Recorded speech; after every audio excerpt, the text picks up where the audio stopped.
অপেক্ষার কয়েক ঘন্টার ভারত নিউজিল্যান্ড ফাইনাল দিয়ে পর্দা নামবে এবারের চ্যাম্পিয়ন্স ট্রফির। শিরোপা কার হাতে উঠতে যাচ্ছে তার চাইতেও বেশি চর্চা চলছে ভারতীয় ক্রিকেট মহল জুড়ে যে কি ঘটতে চাচ্ছে রোহিত শর্মার ভবিষ্যতে। প্রশ্ন ঘোরাঘুরি করছে রোহিত শর্মা কি চ্যাম্পিয়ন্স ট্রফির পরও ওয়ানডে ক্রিকেটটা চালিয়ে যাবেন নাকি সাদা বলের ক্রিকেটের জবনিকা টানবেন অবসর দিয়ে। তার সবচেয়ে বড় কারণ ভারতীয় অধিনায়ক সাম্প্রতিক সময়ে খুব একটা ভালো ফর্মের মধ্যে দিয়ে যাচ্ছেন না। অস্ট্রেলিয়া সফরে হয়েছিলেন চূড়ান্ত ব্যর্থ, একই পথে হেঁটেছিল গোটা দলটাও। চ্যাম্পিয়ন্স ট্রফির আগে ইংল্যান্ডের বিপক্ষে ওয়ানডেতে সেঞ্চুরি করলেও চ্যাম্পিয়ন্স ট্রফিতে পরিচিত রোহিতকে খুঁজেই পাওয়া যাচ্ছে না।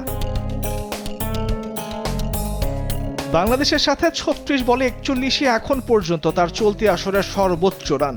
এরপর পাকিস্তানের সাথে ২০, নিউজিল্যান্ডের সঙ্গে ১৫ আর শেষ সেমিতে অস্ট্রেলিয়ার সঙ্গে ২৮ রান। গোটা আসরে ৪ ম্যাচে ২৬ গড়ে ১০৪ রান, নেই কোনো অর্ধশতকও। বড্ড বেমানান ওয়ানডে রেকর্ড সর্বোচ্চ ৩ ডাবল সেঞ্চুরির এই মালিকের নামের পাশে। প্রত্যেক ম্যাচে শুরুটা ভালো করছেন ঠিকই, কিন্তু বড় রান আসছে না। ভারতীয় ক্রিকেট মহলে অনেকের একটা ধারণা তৈরি হয়েছে যে টি-২০ বিশ্বকাপ জেতার পর রোহিত যেমন অবসর নিয়েছিলেন, চ্যাম্পিয়ন্স ট্রফি জিতলে সেরকম কিছু একটা করতে পারেন। তবে অন্য গুঞ্জনও এখন শোনা যাচ্ছে যে রোহিত এখনই চাচ্ছেন না অবসর নিতে। তিনি বিশ্বাস করেন ক্রিকেটকে এখনো অনেক কিছু দেওয়া বাকি রয়েছে তার।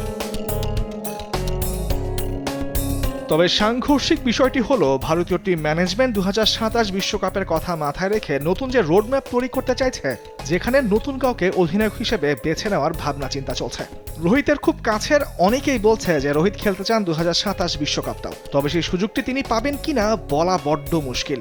যদি রাগে, ক্ষোভে, অভিমানে একগাল হতাশা নিয়ে চ্যাম্পিয়ন্স ট্রফির পর রোহিত অবসর নেন, তাহলে অবাক হওয়ার মতো কিছু থাকবে না। প্রশ্ন হচ্ছে রোহিতের জায়গায় নতুন অধিনায়ক কে হবেন। শুভমান গিল টিমের সহ অধিনায়কের দায়িত্ব সামলাচ্ছেন, সেটা ধরলে রোহিত পরবর্তী সময়ে গিলের অধিনায়ক হওয়াই উচিত। কিন্তু এখানেও সমস্যা হচ্ছে অধিনায়ক হিসেবে গিল পরীক্ষিত নন। গিলকে এখনই ভারতীয় দলের অধিনায়কত্ব দেওয়া হবে কিনা সেটা নিয়ে দ্বিমত রয়েছে।